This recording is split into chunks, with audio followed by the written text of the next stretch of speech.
everybody, and welcome to the Daily Revolution. Once again, we're going to be considering the words of Jesus from Matthew chapter 5, verse 22. But I say to you that whosoever is angry with his brother without a cause shall be in danger of the judgment. And whoever says to his brother, Raca, shall be in danger of the council. But whosoever says, You fool, shall be in danger of hellfire. Very serious words there. And within this short verse, there are three words that we have to come to grips with. We have to understand them. To not understand them leaves us to where we cannot apply this verse to our life in a meaningful way.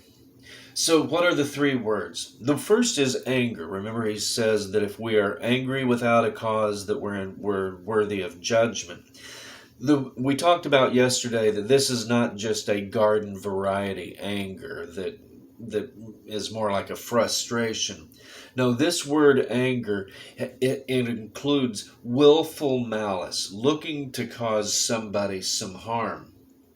The term raca is slanderous speech. And the term you fool is a declaration and an accusation that somebody has rejected God and is no longer worthy of his love or his grace. Now, each of these three things, they are all sins of the mind and of the tongue, and they stem from a heart whose objective is to do harm. This kind of anger that we're talking about here in these three senses is a spiritual defect that needs to be repented of, and one that we must seek the help of the Holy Spirit to deliver us from. Because whenever we enter into the orge type of anger, we are hoping that harm and possibly even death comes to the object of our anger. And whenever we enter into what Jesus calls raca, or verbal slander, we're also looking at murder in a certain way, because we are hopeful of killing the other person's reputation, or their place on the job, or their place in the family, or their standing within the community. And whenever we say, you fool, in the way that Jesus says it, we are actually usurping the place of God, who is the only wise judge. The term fool that was used in the days of Jesus is very different than our common use of the word fool today. Today, whenever we say fool, what we're talking about is someone who is silly, somebody who's an idiot, somebody who's stupid, somebody who lacks common sense. And really, while each of these, none of these terms are flattering, and some of them even border on the edge of slander, they're nothing to be compared to what Jesus was talking about in his day. You see, the actual term for fool in the time of Christ was a spiritual term, which meant it was a term that you would give to the heathen, or to the godless, or to the person who denies that there ever was a God. This is what King David was talking about in the Psalms, whenever he says, "The fool has said in his heart, there is no God." The person who says there is no God is godless, or a fool. And to employ such a word implies that I think that I'm qualified to assess the other person's spiritual state, or that I'm qualified to judge him, or that I am qualified to execute punishment upon the person. And the sin of this is that if we think that we are qualified, in some sense, we're actually trying to take the place of God, and this is most sinful.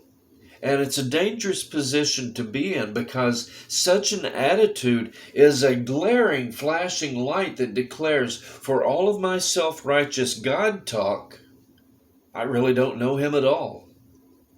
And this was the position of many of the Pharisees in Jesus' time. And this is why Jesus spent so much time rebuking them. And finally, this is why Jesus addressed the issue of anger in such serious terms as murder and hellfire. Because those are the natural end result of unchecked self-righteous anger. And this is why James, later on in the Bible, tells us to be quick to hear, slow to speak, and slow to anger. It's a good warning. Be quick to hear, be slow to speak, and be slow to anger. You say, well, why should I be quick to hear? Because whenever we refuse to hear the other person out, tempers begin to flare. And that temper will burn everything in its path. Well, why should we be slow to speak?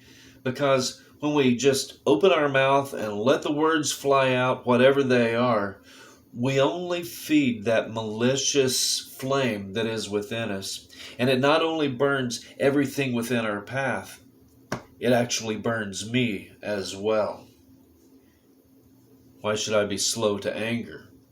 Because unless I learn to see anger as God sees anger, as His child, I can be assured of experiencing the chastening of God.